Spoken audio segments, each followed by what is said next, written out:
이틀 전이죠. 지난 27일 안철수 전 의원이 바른미래당 손학규 대표를 만났습니다. 손 대표의 퇴진을 사실상 요구했습니다. 그리고 하루 만인 어제 손학규 대표는 퇴진 거부의 뜻을 분명히 밝혔습니다. 더불어민주당은 어제 총선 출마 후보자를 검증하는 회의를 열었습니다. 김의겸 전 청와대 대변인과 송병기 전 울산시 경제부시장은 다시 보류 판정을 받았습니다. 차지원 부산가톨릭대 특임교수 자리에 함께했습니다. 어서 오십시오. 예, 안녕하세요. 네, 먼저 안철수 전 의원과 손학규 대표 얘기를 좀 해보죠. 네. 손학규 대표 어제 불쾌한 감정을 아주 직설적으로 표현을 했습니다. 마치 오너가 CEO를 해고하듯이 최후 통첩을 했다. 네. 이런 얘기까지 했어요. 어떻게 보셨습니까? 뭐 사실상 뭐 그런 결정을 내림으로써 네. 사실 뭐 아주 안철수 전 의원에 대해서 상당히 지식적인 표현을 함으로써 두 분의 결별 가능성이 상당히 높아진 것이 아닐까라는 생각이 든다는 겁니다.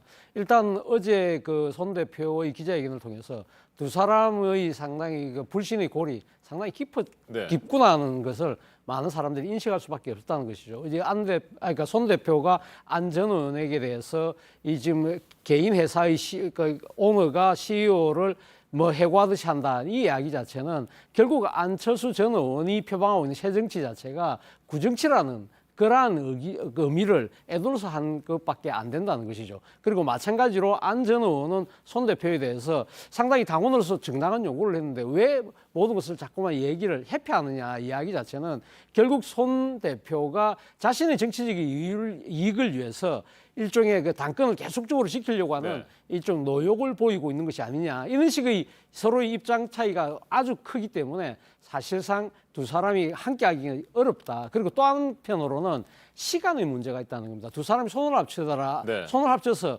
뭔가 당을 재건하려고 해도 시간이 빠듯한 상황인데 지금 상황에서 지금 두 사람의 이 불신의 골을 건너뛰기에는 시간이 상당히 소요될 수밖에 없는데 지금 안철수 전 의원 같은 경우는 본인이 이야기했던 실용적 중도 정당을 위해서라는 아무래도 독자 정당으로 갈 수밖에 없다. 그렇다고 한다면 계속적으로 지금 논의를 하기보다는 독자 행보 쪽으로 무기의 중심을 옮기지 않을까라는 관측이 설득력을 얻고 있습니다. 네. 그러니까 바른미래당을 리모델링하는 것은 현실적으로 불가능한 상황인 것 같고 결국 신당 창당 쪽으로 가게 될 것이다. 뭐 이렇게 전망을 하시는 건데 지금 바른미래당에도 안철수계로 불리는 의원들이 있잖아요. 그런데 상당수가 비례대표이기 때문에 국회의원직을 버리고 또 바른미래당을 나올 수도 없는 상황인데 어떻게 될 것으로 보세요? 바로 그 때문에 상당히 그러니까 지금 안철수 전 의원이 지금 바른미래당으로 복귀해서 리모델링 할 거라는 관점이 컸잖아요. 그러나 현실적으로 지금 장벽에 부딪히지 않습니까? 손 전 대표가 지금 당권을 내려놓지 않는 상황이라고 한다면 그렇다고 하면 선택할 수 있는 길은 두 가지밖에 없다. 하나는 지금 통합 추진이 보수 중도를 통합하려는 그러한 이 진영에 몸을 담는 것이지만 그 자체는 쉽지 않을 것이다. 명분도 실리도 없다. 그렇다고 한다면 결국 남은 선택지는 독자 신당밖에 없다는 것이죠.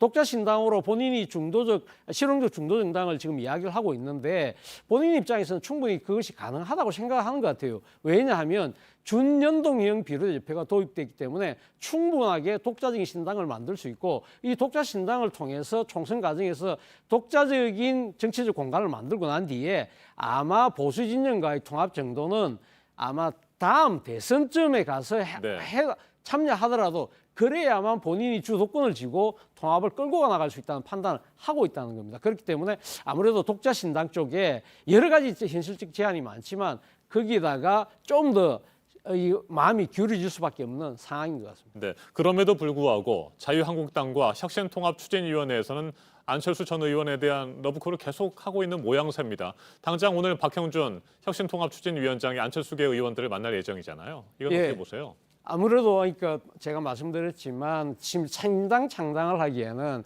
상당히 시간도 돈도 뭐 여러 가지 여건 자체가 어려울 수밖에 없다. 그렇다고 한다면 바른미래당의 복귀조차도 힘들다. 그렇다고 한다면 이 지금 통합 추진을 하는 입장에서는 좀 더 안철수 전 의원을 좀 영입하려고 끌어들일 수 있는 여러 가지 이 동력이 충분히 남아 있다고 판단하는 것 같아요. 그렇기 때문에 이 지금 그 통추위에 지금 참여하고 있는 김건식 경남대 교수를 비롯한 전 안철수 의원의 전 측근이라고 불리는 분들을 통해서 좀 끌어당길 수 있는 힘은 여전히 있다고 보지만 안철수 전 의원은 생각은 제가 생각했을 때는 다른 생각을 하고 있지 않을까 하는 생각이 듭니다. 앞서도 제가 말씀드렸다시피 일단 명분이 없다는 것이죠. 지금 이 통추위가 지금 추진하고 있는 보수와 중도의 통합을 위해서는 보수의 혁신이 우선돼야 되는데 보수 지금 진영 자체가 탄핵의 문제라든지 인적 쇄신의 문제에 대해서 아무런 비전을 보여주고 있지 못하는 것이 엄연한 현실이거든요. 그리고 또 안철수 전 의원 입장에서는 정치적 신뢰를 생각할 수밖에 없는 것이죠.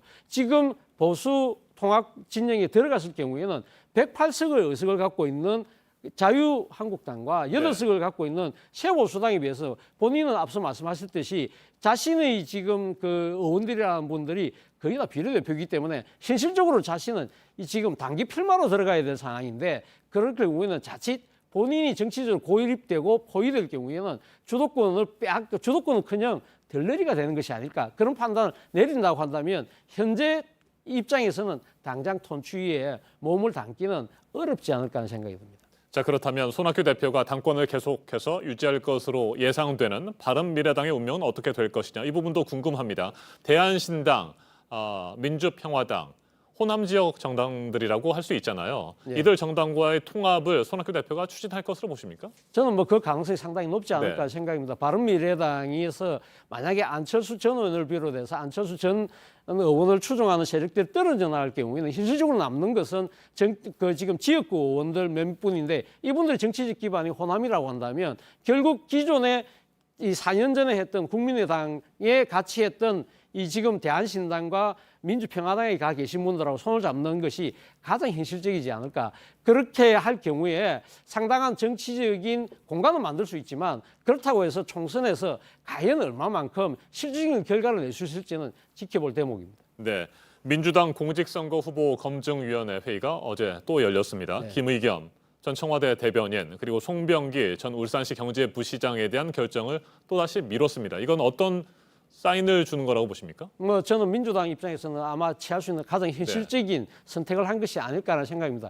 당장 두 사람에 대해서 이 지금 그 검증 자체를 완전히 그러니까 자격을 주지 않을 경우에는 나름대로의 그 파장이 있을 수 있다. 그렇지만 그렇다고 해서 이 두 사람의 그 후보 자격을 준다는 부분도 상당히 국민의 눈높이하고 배치될 수 있다. 그렇다고 한다면 결국은 시간을 준 것은 두 사람에게 스스로의 자기 결단의 시간을 준 것이 아닐까라는 생각이 듭니다. 먼저 김의겸 전 청와대 대변인 같은 경우는 결국은 자신의 부동산 투기 문제가 지금 상당히 그 발목을 잡고 있는 거 아니겠습니까? 그 부분에 대해서 이 당에서 일종의 면죄부를 줄 경우에는 당에서는 지금 가장 그 역점을 두고 있는 것이 부동산 투기 건절이라는 부분인데 이 부분과 서로 배치되는 자가당착적인 결정이 될 수 있다. 그렇다고 한다면 김의겸 전 청와대 대변인으로 하여금 자기 결단의 시간을 준 것이라는 생각이 있는 것이고요.